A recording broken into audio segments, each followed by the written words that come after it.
The apartment was always quiet in the evenings, not because there was nothing to say but because they had learned how to live without filling the air with unnecessary words. Anna put the kettle on without asking. Lena removed her headphones and sat at the kitchen table, schoolbag at her feet, a brief nod exchanged like a ritual that meant the day had ended and tea would follow.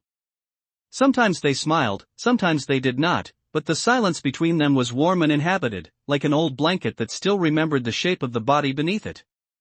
Anna had been a widow since 32. Her husband's death, quick and absurd rain on asphalt, a drifting truck, a phone call from a hospital voice trained to deliver tragedy efficiently, and after the funeral she waited for the world to slow down out of respect, only to learn that grief was a private climate and the world moved through it without noticing.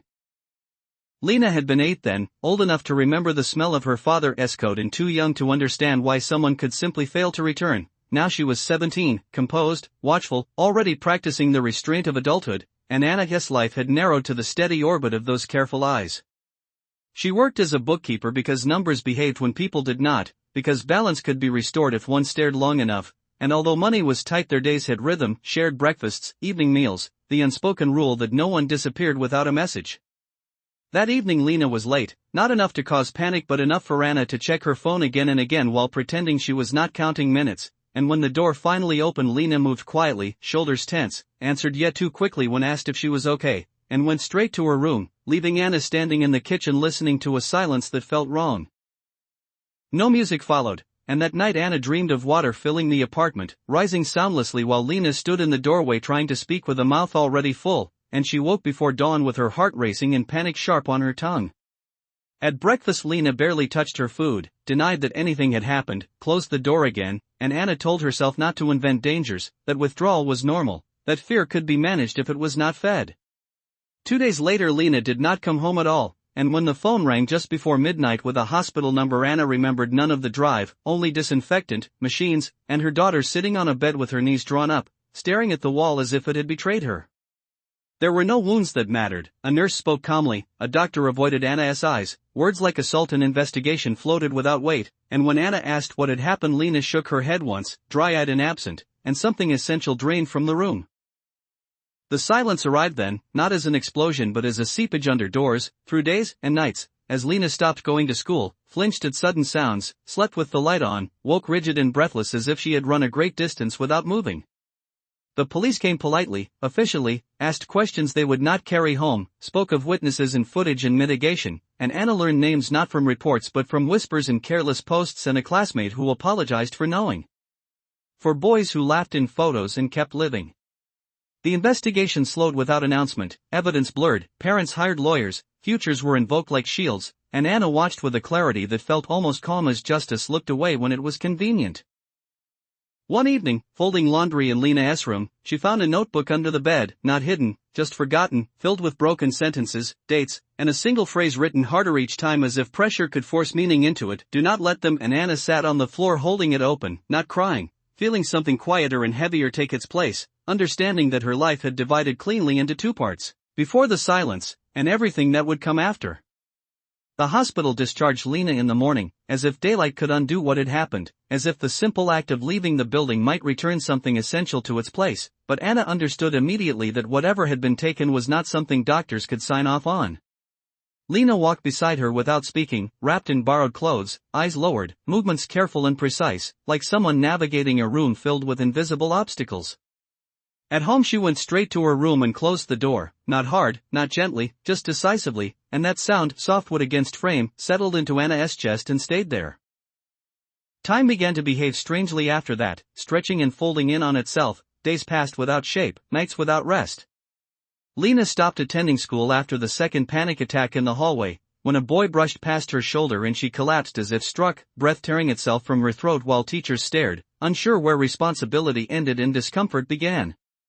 Anna sat beside her on the bathroom floor afterward, holding her hair, counting breaths, whispering that it was okay even as she knew it was not. The police returned twice more, asked the same questions in slightly different orders, wrote the same notes with the same professional detachment, and every visit left the apartment colder. They wanted clarity, timelines, certainty. Lena had none to give. Her memory came in fragments, hands, laughter, the smell of alcohol, the feeling of being passed from one intention to another without ever being asked if she consented to exist there at all. Anna learned to translate her daughter's silences, to recognize when a pause meant fear, when it meant exhaustion, when it meant the approach of something too large to articulate. At night Lena slept in short bursts, waking abruptly, eyes wide, body rigid, and Anna took to sleeping on the floor beside the bed, one hand resting against the mattress as proof that something solid remained in the world. The investigation slowed without announcing itself, calls were returned later, then not at all, updates became vague, language softened, responsibility diffused. There were complications, procedural difficulties, insufficient corroboration. The boys had alibis that overlapped neatly, parents who asked the right questions, lawyers who spoke of futures and promising young men as if those words themselves were evidence. Anna listened to it all with a growing sense of unreality, like someone watching a play performed behind thick glass. She went back to work, because rent did not pause for tragedy, and discovered that her concentration had sharpened into something almost surgical. Numbers fell into place with ruthless clarity, discrepancies glowed like open wounds, patterns revealed themselves without resistance. In the evenings she scrolled through social media with a patience she had never possessed before, tracing connections, noticing who liked whose photos, who appeared together repeatedly, who deleted comments too quickly. She did not yet call it a plan, but something had begun to assemble itself quietly, methodically, beneath the surface of her days. Lena, meanwhile, retreated further inward, shedding words, shedding appetite, shedding the small habits that had once defined her presence in the apartment. Anna learned that grief did not always announce itself as sadness, sometimes it arrived as stillness so complete it bordered on erasure. One night, weeks after the hospital, Anna found her daughter standing in the kitchen long after midnight, staring at the dark window as if waiting for something to appear on the other side. "They refine," Lena said suddenly, voice flat, statement rather than accusation. Anna knew exactly who she meant. "They reliving," Lena continued, as if testing the word for accuracy, then turned and went back to her room, leaving Anna alone with the sound of the refrigerator humming and the certainty settling into her bones that whatever this world called justice was not going to come on its own. From that moment on, Anna stopped waiting. Names did not arrive all at once, they surfaced gradually, reluctantly, as if the truth itself were cautious about being known, and Anna learned them the way one learns a foreign language, through repetition, context, and the slow erosion of disbelief. She heard them first in fragments, half-whispered in a school corridor when she came to collect Lena's books, spoken with the nervous intimacy of teenagers who knew they were not supposed to know these things. Later she saw them spelled out casually beneath photographs, tagged in smiles and party lights, their faces open and unafraid, their lives continuing with a momentum that made Anna's hands shake the first time she recognized one of them. There were 4, all from families that existed comfortably above consequences, boys whose parents donated to the right places, asked the right questions, and understood the mechanics of quiet resolution, and once the names settled into Anna's mind they refused to remain abstract. She followed them online at first, methodically, without urgency, noting routines, habits, patterns of association, learning which one liked to be photographed and which avoided the camera, which relied on bravado and which hid behind cultivated indifference, and the more she learned the less monstrous they seemed, which terrified her more than any obvious cruelty would have. Monsters, she realized, would have been easier to hate, these were ordinary, interchangeable, confident in the soft armor of their futures.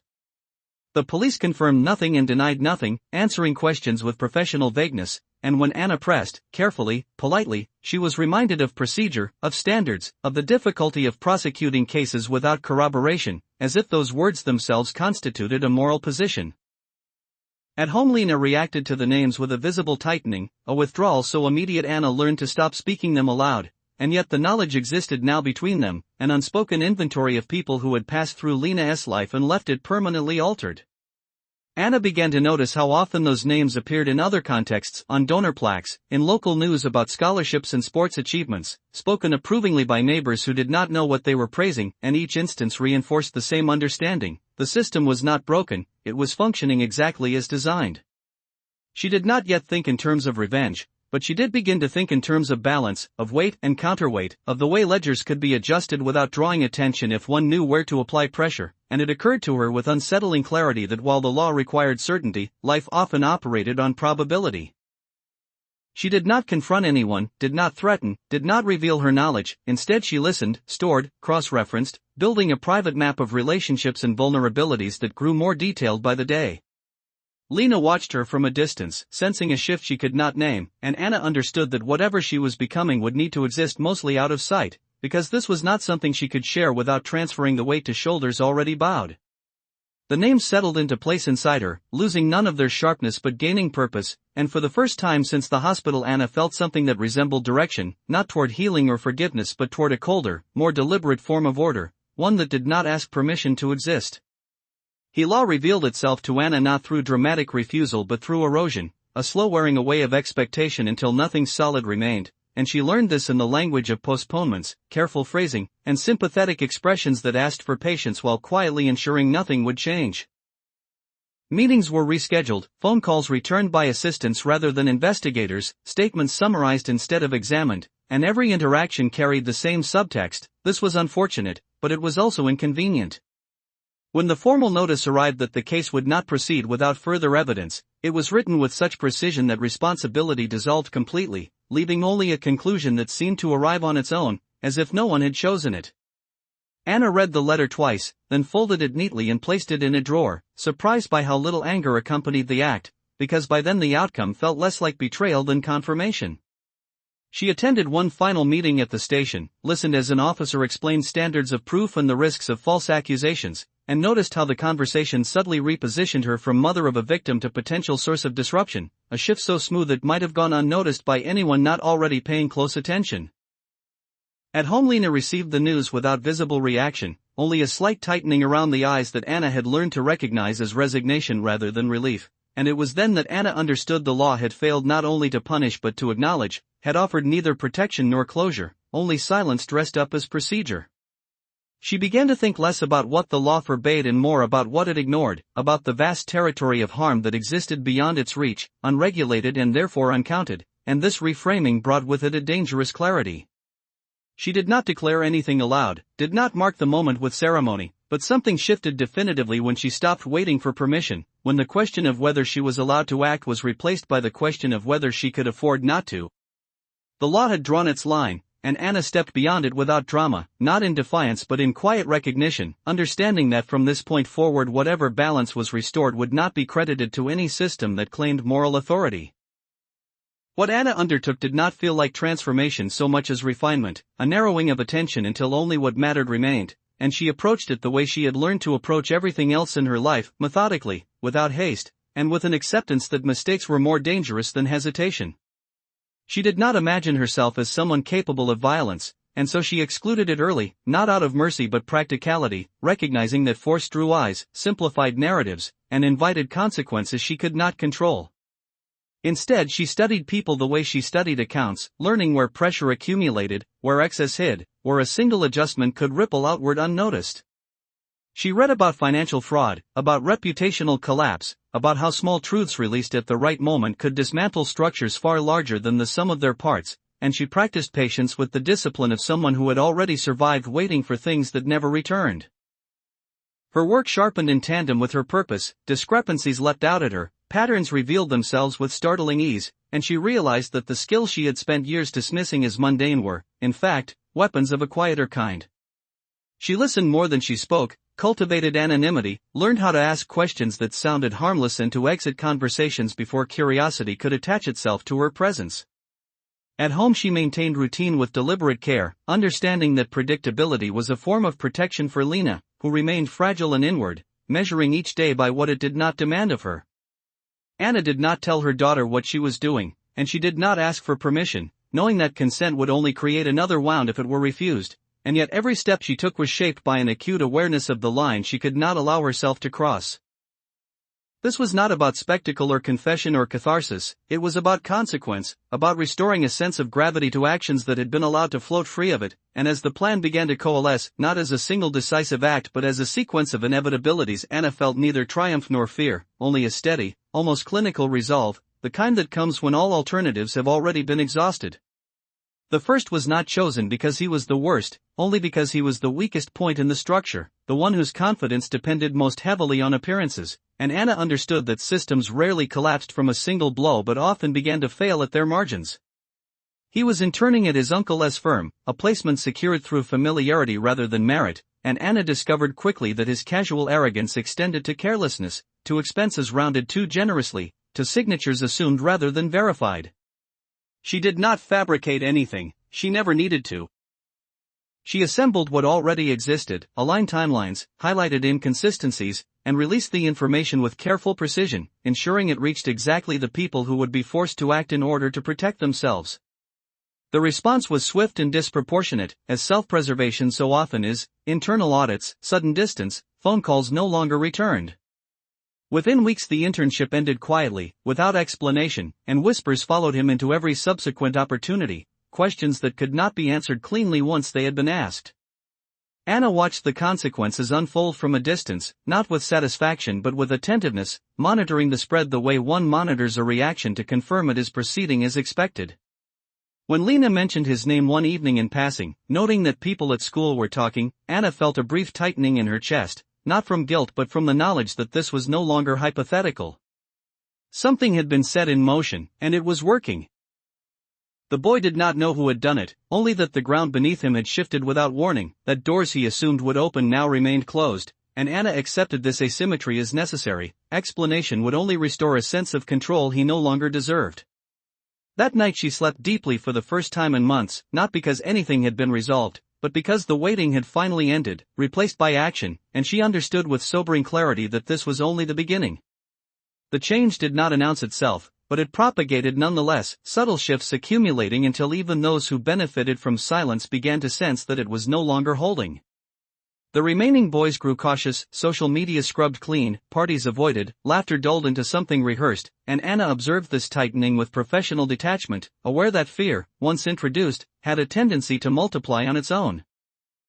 One of them began drinking more openly, recklessness creeping into his routines as control slipped, another retreated into the protection of his family, presence replaced by absence, his world shrinking in an effort to feel safer. Anna adjusted her approach accordingly, understanding that pressure applied uniformly was less effective than pressure applied where it would be resisted least, and she allowed their own responses to guide her, amplifying mistakes rather than forcing new ones. Information surfaced through predictable channels, resentful acquaintances, neglected obligations, conversations overheard by people who felt suddenly unimportant, and Anna collected it without judgment, treating each detail as part of a larger pattern rather than a moral indictment. She released nothing hastily, timing each disclosure to coincide with moments when denial would be least credible, when institutions would choose self-preservation over loyalty without needing to be persuaded. Rumors hardened into concerns, concerns into investigations, and investigations into quiet consequences that never made headlines but nevertheless rearranged lives. The boys began to fracture as a group, suspicion turning inward, trust eroding as each wondered who had spoken first, who had failed to protect them, and Anna recognized this as the most effective outcome of all: isolation. Lena sensed the change without understanding its source, noting absences, shifts in tone, the way names were spoken more carefully now, and although she asked no questions, Anna felt the weight of what remained unspoken between them grow heavier, not lighter.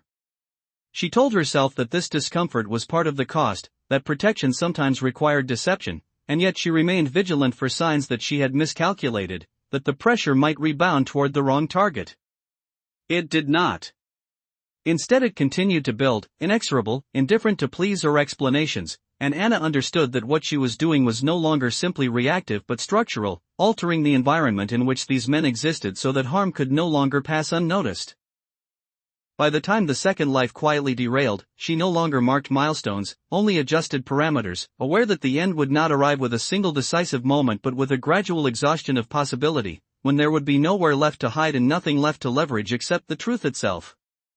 The moment of discovery arrived without confrontation, without accusation, slipping into the space between them the way everything else had, and Anna understood immediately that Lena had begun to see the shape of what was happening even if she did not yet know its outline. It started with questions that were not really questions: why people stopped talking about certain names, why teachers suddenly hesitated before calling on familiar faces, why the air at school felt different, tense, attentive, and Anna answered carefully, offering nothing false but withholding what could not be safely held.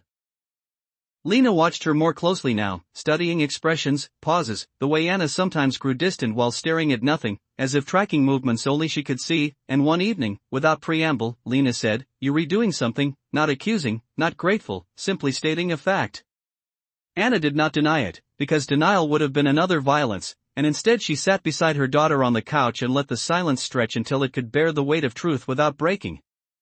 "I am making sure it matters," she said finally, and Lena closed her eyes, breathing in slowly, as if testing whether those words could exist without causing harm. There was no absolution in her response, no relief, only a fragile acknowledgement that something had shifted and could not be unshifted, and Anna felt the cost of that understanding settle between them, heavy and permanent. For days afterward Lena withdrew further, not in fear but in processing, and Anna respected the distance, knowing that explanation would not reduce the burden and might increase it. She watched her daughter reclaim small pieces of herself, short walks alone, longer showers, moments of stillness that were not panic, and wondered whether these changes were coincidence or consequence, whether healing could coexist with knowledge of what was being done in its name. One night Lena stood in the doorway of Anna's room and said quietly, "Just do not disappear," and Anna promised she would not, understanding that this was the only permission she would ever receive and the only one she would ever ask for. From that point on, the work continued with a new gravity, no longer abstract or solitary, shaped by the awareness that every action now echoed not only outward but inward, and that whatever end awaited would not resolve the question of whether it had been right, only whether it had been necessary. The last one remained untouched not because he was careful but because he was protected, wrapped in layers of influence that discouraged inquiry and absorbed consequence, and Anna understood that whatever ended this would need to operate differently, closer to the center where insulation thinned and leverage became personal. He had learned from the other's unraveling, adjusted his behavior, curated an image of restraint and remorse without ever acknowledging its cause, and in doing so he revealed precisely where he was vulnerable, reputation maintained through silence, stability dependent on the belief that nothing truly damaging could be proven. Anna did not rush this stage, she waited, observed, allowed time to generate its own evidence, understanding that pressure applied too early would only harden defenses. The opportunity emerged through a convergence of ordinary events: a pending promotion, a public-facing role, a background check expanded just enough to notice what had previously been ignored, and Anna introduced a single, well-documented truth into that process, not anonymously but indirectly, through a channel that required verification and therefore could not dismiss what it received. The reaction was immediate and contained, discussions moved behind closed doors, legal language activated, concern framed as prudence rather than accusation, and within days the advancement stalled, then vanished, replaced by a quiet reassignment that stripped visibility and stalled momentum. He reached out to former friends who did not answer, sought reassurance from mentors who spoke carefully, and for the first time experienced the same uncertainty he had once inflicted without consequence. Anna watched this not with satisfaction but with a sense of completion, recognizing that the structure she had been dismantling no longer supported him, that the environment itself had shifted enough to refuse his weight. There was no confrontation, no confession, no moment of acknowledgement that could be pointed to as justice, only a narrowing of possibility until the future he assumed was guaranteed became conditional, fragile, contingent on behavior rather than entitlement. When Lena mentioned his name one final time, noting simply that he was leaving town, Anna felt a quiet release that surprised her with its restraint, not relief but resolution, the understanding that nothing more needed to be done because nothing more could be done without becoming something she had never intended to be. That night she stood at the kitchen window long after the lights went out across the street, aware that the work which had consumed her for months was finished, and that what remained would not be action but consequence, lived slowly, privately, without witnesses. After it ended there was no marker to distinguish one day from the next, no signal that something immense had concluded, and Anna discovered that absence of purpose could feel heavier than grief itself, because grief at least had direction. Mornings returned to routine, coffee brewed, bills paid, work completed with the same precision as before, but the internal tension that had once driven her forward loosened into something unfamiliar and undefined. Lena continued, slowly, unevenly, reclaiming pieces of her life not as a recovery narrative but as an accumulation of tolerable moments, a class attended without panic, a walk taken without looking over her shoulder, a laugh that surprised them both with its sincerity. They did not speak of what had been done, not because it was forbidden but because language would have reduced it to judgment, and neither of them wanted to measure it that way. Anna felt no pride in her actions, no triumph, only a sober acceptance that the world now more closely resembled one in which her daughter could exist without constant harm, and that this resemblance had come at a cost she alone would carry. Some nights she dreamed of her husband, standing silently at the edge of a room, neither approving nor condemning, simply present, and she woke with the sense that the past had observed her without interruption. The boys faded from conversation, from memory, from relevance, not erased but diminished, their names stripped of casual power, and Anna understood that this, too, was a kind of ending. One evening she returned to the library for the first time in years, wandered between shelves without purpose, and chose a book she used to read aloud to Lena when sleep would not come, its spine worn, its pages soft with age. At home she placed it back where it belonged, not as a ritual but as a reminder that some things could still be restored to their place. The silence in the apartment remained, but it had changed. It no longer pressed inward or demanded attention, existing instead as a neutral space where breath could settle without fear. Anna knew she had crossed a line that could not be uncrossed, and that knowledge would never leave her, but she also knew that the line itself had been drawn by a world that refused to protect what mattered most to her. She did not seek forgiveness, because forgiveness implied a higher authority she no longer believed in, and she did not seek understanding, because understanding would have required sharing a weight she had chosen to bear alone. When Lena, passing her in the hallway one night, reached out briefly and touched her arm, the gesture was small and unremarkable, but Anna felt its meaning with absolute clarity. They were still here. Everything else, law, punishment, morality, consequence, had rearranged itself around that single fact, and in its quiet certainty Anna found the only resolution she would ever need.